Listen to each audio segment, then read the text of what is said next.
해서 이런 사회를 인본주의적 사회주의라고 이렇게 정의를 하셨는데 제가 한 게 아니라 에릭 프롬이 예. 이렇게 표현을 한 거예요. 인본주의적 사회주의다. 휴머니즘.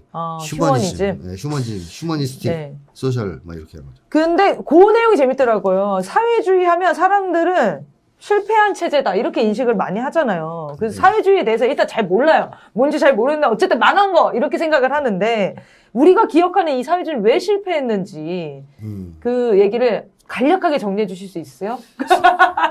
자, 인류가 역사적으로 쭉 장구한 시간을 살아오면서 지배와 착취에서 벗어나서 일반 보통 사람들이 국가의 주인이 된 경우는 한 번도 없었습니다. 네. 노예제 시대 때는 노예주들의 지배를 받았고요. 봉건제 시대 때는 지주, 귀족 계급의 지배를 받았죠. 자본주의 시대에는 자본가들의 지배를 받고 살아갑니다. 평등하게 살아갔던 적이 없어요. 근데 사회주의는 역사상 처음으로 그걸 다 없애고 모두가 평등하게 살아가는 세상을 꿈꿨던 거거든요. 네. 그래서 마르크스는 그랬죠. 사회주의 이전 사회는 전사다. 프리히스토리다. 인류에게 있어서는. 불행한 시대니까. 사회주의부터 진정한 역사, 히스토리가 시작된다 그랬습니다. 네, 이게 역사라 그랬습니다. 그래서 프리히스토리 전사와 역사로 나눴어요. 자, 근데 문제는 과거의 사회들은 인류가 수천 년 동안 살아온 거 아니에요, 그렇게. 수만 년 동안. 근데 사회주의는 목적의식적으로 처음으로 건설하려고 시도한 사회거든요.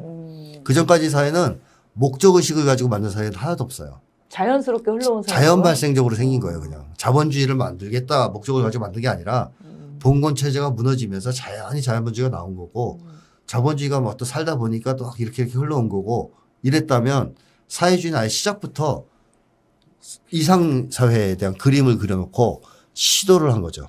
그런 사회를 만들겠다고. 그러니까 첫 실험이거든요. 인류 역사상 첫 실험. 그런 점에서 사회주의 사회는 인류 역사에 등장했던 나머지 사회하고 좀 다르다. 그러다 보니까 이 실험을 각 나라들이 시작한 거죠. 러시아에서 레닌이 시작했고 중국에서 뭐 대동, 뭐 쿠바에서 카스트로 뭐 이렇게 전 세계에서 사회주의 실험이 시작됐는데 소련이 망한 게 91년이거든요. 러시아 혁명이 성공한 건 1917년입니다. 그럼 몇 년입니까? 70년 정도 돼요. 제가 산수가 안 돼요. 74년. 74년. 그러니까 70년 정도 실험한 거예요. 네. 그 역사가 짧다고 봐야죠. 뭐 예를 들면 자본주의만 해도 역사가 얼마나 길어요. 그쵸. 중세 시대가 무너진 뒤부터 따지면 몇 세기는 된단 말이에요. 그런데 이 사회주의는 지금 잠깐 아이디어가 나와서 해보고 실험을 시작했는데 한지 얼마 안 됐다는 얘기예요. 네. 최대 길게 실험했다고 친 게 이제 소련이라고 쳐도 70년 정도 실험하다가 문 닫은 거거든요. 뭐 이런 점에서 보면 사회주의는 아직도 현재 진행형이다. 뭐 완전히 시도해서 실패했다는 적은 없고 이건 잘못된 거다 이런 결론을 내기는 없는. 시기상조다. 네. 왜냐하면 시작도 제대로 안 해보고 지금 얘기하는 거니까. 네. 그래서 지금도 여전히 현재 진행형이다 이렇게 봐야 되겠고 실패한 사회주의가 있었다면 이제 대표적인 게 소련식 사회주의입니다. 소련 사회주의가 실패한 이유는 에릭 프롬이 여러 차례에 걸쳐 비판을 했었죠. 우선 그 소련에서 그런 얘기를 한 지도자가 있었어요. 후르쇼프라고. 자본주의 사회의 목표는 한 사람이 잘 먹고 잘 사는 것이라면 사회주의 사회의 목표는 모두가 배부르게 먹는 것이다 이런 식으로 얘기를 했어요. 그러니까 사회주의 목표를 잘못 이해한 거예요. 물질적 풍요라고. 그걸 듣고 에릭 프롬이 그럼 사회주의 목표가 다 모두가 돼지가 되자는 뜻이냐 이렇게 이제 비판을 했단 말이에요. 그러네요. 너희 소련은 잘못된 방향으로 가고 있다. 그러니까 우리는 완전한 사회적 존재가 되기 위해서 개인적으로 보면 또 모두가 화목하게 살아갈 수 있는 건전한 사회를 만드는 게 목표가 돼야지. 그게 사회주의 목표이지. 어떻게 물질적 풍요가 사회주의 목표가 될 수 있냐. 그건 수단이지. 근데 그때도 지향은 있었을 거 아니에요. 이 건전한, 예를 들면 건전한 사회의 상 같은 게 사회주의 이후의 세상에 대한 상이 있었을 거 아니에요. 그냥 대략 몇 가지밖에 없었어요. 아, 구체적이지 않았던 네, 거죠? 왜냐하면 한 번도 해본 적이 없으니까. 그렇죠. 한 번도 해본 적이 없으니까. 일단 혁명을 하는 게 그렇죠. 목표였겠네요. 그러니까 자본주의 체제를 타도하고 혹은 이제 중세 봉건 짜르 체제를 타도하고 뭐 일체 국가의 생산 수단은 다 국유화하고 주권은 백성들한테 보통 이제 러시아는 소비에트라 그랬죠. 그거를 노동자, 농민, 병사들한테 돌려주고 주권은. 그래서 소비에트 정권을 만들고 다 구결을 한 거예요. 거기까지는 플랜에 있었어요. 네. 그 다음에 이걸 가지고 어떻게 사회를 건설할지. 그 다음에 어떻게 될지. 그건 없었어요. 운영을 어떻게 해야 되는지. 그건 해본 적이 한 번도 없으니까. 그러니까 이전 그렇죠. 사회의 문제를 해결하는 것이 이전이 물질적인 거였기 때문에 네. 그거에 대해서 그러네요. 해결을 했는데 그 다음 지향점에 에 대해서 대해서는 뚜렷하지 않았다. 네. 그래서 그 다음부터 이제 여러 나라에서 시도를 하면서 우여곡절이 나타나기 시작한 거죠. 그러니까 혁명까지 그 가는 과정은 모든 나라가 다 비슷했나 보네요. 그 다음에 그 이후에 건설하는 방식은 다 달랐던 거예요. 그때부터 다른 거예요. 그리고 지금 이제 망한 데가 있는 거고, 이게 소련은 전형돼서 유지되는 데도 있는 거고. 맞습니다. 소련은 뭐가 문제였냐면 어느 정도 혁명이 성공한 직후에 생산력이 급격하게 뛰거든요. 네. 그러니까 사람들이 얼마나 좋겠어요. 농노로 살고 맨날 채찍질 당하고 무시당하고 살다가 국가의 주인이 됐으니까 뭐 생산력이 엄청난 속도로 발전했죠. 그래서 미국을 금방 따라잡을 정도였잖아요. 후진국이었던 러시아가. 그러다 보니까 좀 안일해진 게 있는 거죠. 아, 이제 다 잘 될 거야. 이제 나치도 물리쳤고 이제 잘 될 일만 남았어. 그래서 안일해지면서 수정주의로 갑니다. 제국주의하고 타협을 하기 시작해요. 이제 미국도 그렇게 악한 나라가 아닐 거야. 이제 착한 제국주의 뭐 이제 이런 왜 얘기. 그런 거죠? 네? 이제 겁을 먹은 것도 있고 약간 미국의 공작이 넘어갔겠죠. 사상적으로 변질한 측면도 있어요. 그 얘기를 하려면 좀 복잡한 그쵸. 얘기를 해야 되기 때문에 어쨌든 소련이 그러면서 지도부 자체가 수정주의로 들어갑니다. 그러니까 제국주의하고 타협하기 시작해요. 그러면서 인간개조도 등한시합니다.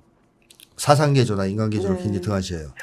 이걸 에리프롬이 아주 신랄하게 비판했었죠. 네네. 왜냐하면 사회주의는 사람이 하는 건데 사람이 움직이는 사회인데 정신을 개조하는 걸 안 하면 즉 인간을 개조하지 않으면 어떻게 이게 발전하냐.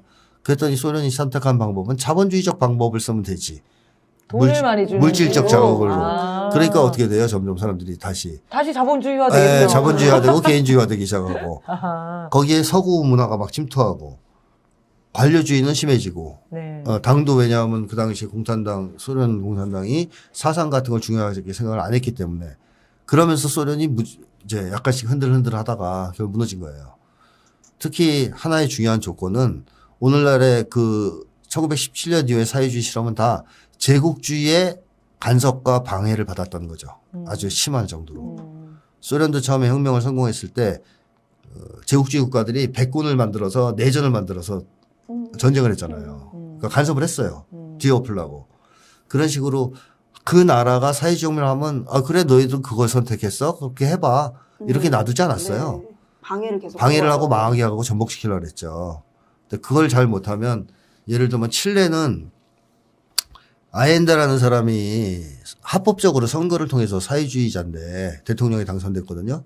그러자 미국이 배후에서 공작을 해가지고 쿠데타를 시킵니다. 그래서 아엔데가 대통령궁에서 기관총 쏘다 죽었거든요. 쿠데타군에 저항하다가 이게 12.12 같은 일이 벌어진 거죠. 그러니까 그런 식으로 뒤집어 버리는 거예요. 근데 만약에 아엔데가 그 당시에 그냥 제국주의자들이 놔뒀다면 그대로 좀 뒀다면 실험을 했겠죠. 또 칠레에 맞는 사회주의를 실험했겠죠. 네. 그래서 베네수엘라의 사회주의니 뭐 쿠바의 사회주의니 각 국가마다 사회주의 실험을 계속 하고 있는 거다. 이렇게 이제 보시면 돼요. 네. 우여곡절을 겪고 있는 나라도 있고 실패한 나라도 있고 또 지금 새롭게 도전한 나라들도 있고 그래서 저는 앞으로도 이 실험은 한동안 계속되지 않겠냐 네. 그런 생각이 듭니다. 그 다음 체제가 나오기 전까지는 계속 실험이 되겠네요. 일단 이 문제는 해결해야 되거든요. 생산수단의 독점 문제는 해결해야 된단 말이에요. 네. 지금 빈부격차가 너무너무 심한데 뭐 예를 들면 그거죠. 제가 빌 게이츠보다 일을 더 열심히 하고 있단 말이에요. 근데 빌 게이츠와의 격차가 좁혀지질 않아요. 아무리 해도. 왜 그럴까요 도대체. 난 열심히 살고 있는데. 생산수단이 없으죠. 생산수단이 없어 내가. 나는 생산수단을 가지지 않고 이제 빌 게이츠 자본가야 생산수단을 가지고 있어. 이 격차를 좁힐 수가 없기 때문에 오늘날 불평등이. 몇 명, 200명도 안 되는 슈퍼리치가 전 세계 부의 뭐 5, 60%를 가지는 이런 문제가 생기는 거 아니에요. 이 생산수단의 개인화, 사유화 문제는 사실상 사유주가 아니라도 이건 풀어야 됩니다. 그러니까 결국에는 불평등이 심화될 거고, 그럼 또 저항이 일어날 거고, 네, 네. 어차피 이건 바뀌어야 되는 그런 상황이라는 거네요.